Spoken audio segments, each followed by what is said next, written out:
And I will never we will never back down from folks like you. We will never back down, I promise. Then keep My second proud, 23 years in the Senate, my second proudest day was that day in 2007, when we added to the Civil Rights Code sexual orientation and gender identity. That was my second proudest day. My proudest day was 3 years before, when we defeated a constitutional amendment that would have prohibited same-sex marriage. My saddest day in the legislature was that Thursday when that bill passed. I never thought that I would see the day when we would reverse civil rights gains. I won't give up either. Because people, let me tell you about some of the people I think about that. This isn't the first assault on gay and transgender people. It's been going on the last several years. We had one bill in education that would have limited rights or limited ability to talk about transgender. And we had a subcommittee meeting. I put myself on the subcommittee.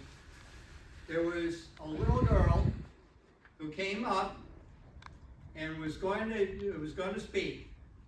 And she was very nervous because she was all of 7 years old. She was sitting on her mom's lap, and eventually she got too nervous, so her mom spoke for her that day. But she had written out her speech. Her name is Lily, and she's a transgender girl. And she gave me a copy of the speech afterwards, and I took it home. And I couldn't stop reading it that night.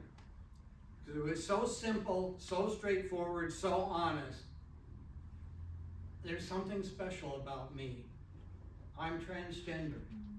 My parents didn't make me that way. I'm not a bad person.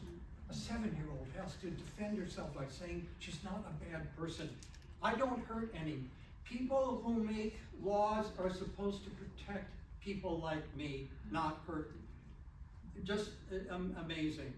There were actually 3 young transgender girls who testified various times that year. And I got them all certificates of recognition after the session and gave them to them with their parents, and it was all, that much was wonderful. But that's who I think of when I think about transgender. And then there's one other person.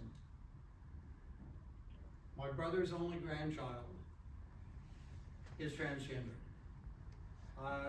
Different last name, different state. I'm not revealing anything. But she was born with 2 X chromosomes, was presenting as a male through grade school, went to a Montessori school, but now in high school, apparently, she's had to go back to presenting as female, even though that's not her true self. No, we're not going to give up the fight.